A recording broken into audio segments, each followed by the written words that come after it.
Boom shakalaka, this is the beginning of something big for Bitcoin and why it could be huge for altcoins too. Stay tuned.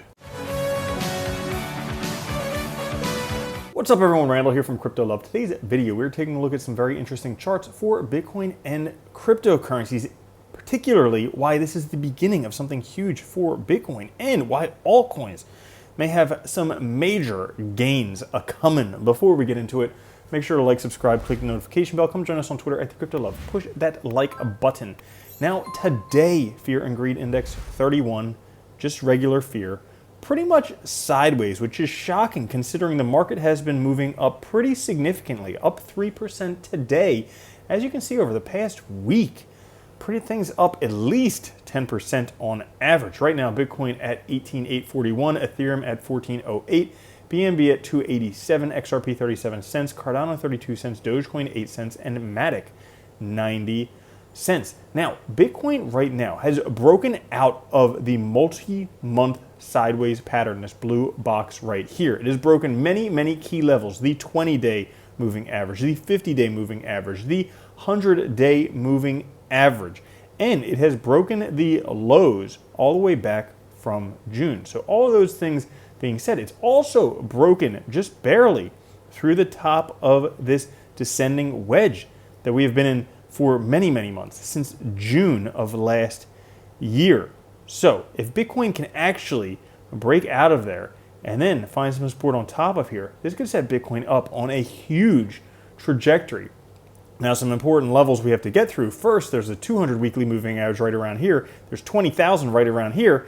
And there are other levels we'll be taking a look at in this episode for where Bitcoin needs to break through first. But that being said, look at this nice parabolic run-up that Bitcoin has been on recently. Pretty exciting for Bitcoin and for cryptocurrencies. Now, one of the main reasons for this is disinflation, only going to continue from here. PMI price points towards a continuing decline in CPI. We've been talking about this for a few weeks already, how inflation has already rolled over. It'll probably continue to keep going down. And we have shown in charts previously how generally stocks do pretty darn well after inflation subsides.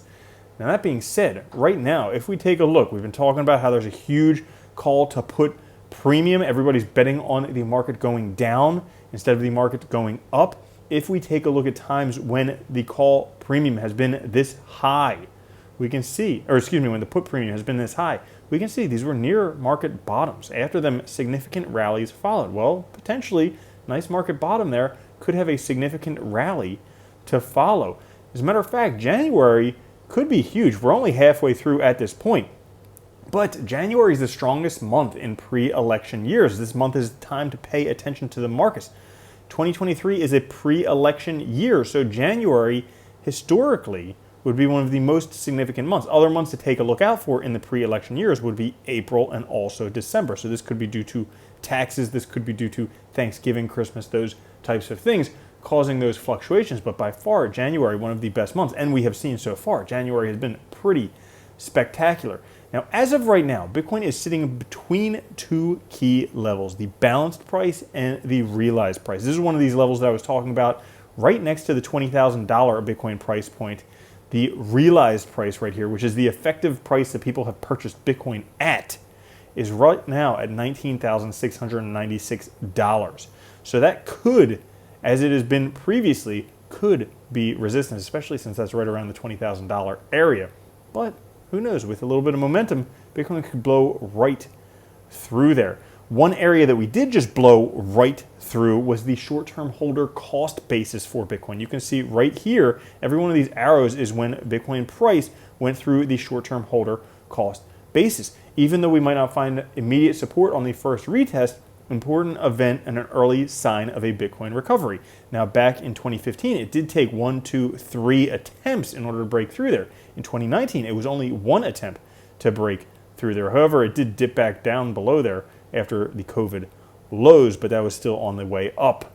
Now, if we take a look at just based on the halving, and I know there's a lot of theories that Bitcoin is more related to the Chinese 10-year yields than the halving, but if we take a look based on just the halving, 157 bars or roughly 470 days before the halving. This has historically been bottom level for Bitcoin. You can see draw a line, and that is a nice bottom territory for Bitcoin, suggesting that we have reached bottom territory. The bottom is over. It's not going down anymore. We have Bitcoin respecting this power law corridor. It's been in for the past 6 times. It respected it. This time, once again, it respected it. Why would this time be different? I don't know. Everybody wants this time to be different, but why would it? I don't particularly know. It'll be the same until it isn't. But this right here, a nice bullish indicator, the Chand Momentum Oscillator, showed a strong breakout on the trend line. You can see the red trend line right here. Strong breakout through there. Historically, had a trend line right here. Strong breakout. Look what happened to Bitcoin price after that. Nice rally after that breakout. This was actually the lows between the 2 peaks that we saw in the previous cycle. Now, this caused Bitcoin to reach an all-time high in 16 weeks. Will we have a new all-time high in 16 weeks? I don't know. I think that might be pushing it a little bit. But there has been talk about $40,000 plus Bitcoin by this summer, and it's certainly possible considering that after the previous bottom in Bitcoin, we did have a nice summer rally, and this chart doesn't want to load, so I guess I'm not going to show that one to you. Now, if we take a look here, this is pretty interesting. I love how TechDev is doing these inverted charts because you look at them and you're like, yeah, clearly this is going to crash. We have a nice ascending wedge right here, breaks through the bottom. Of course, that's going to crash.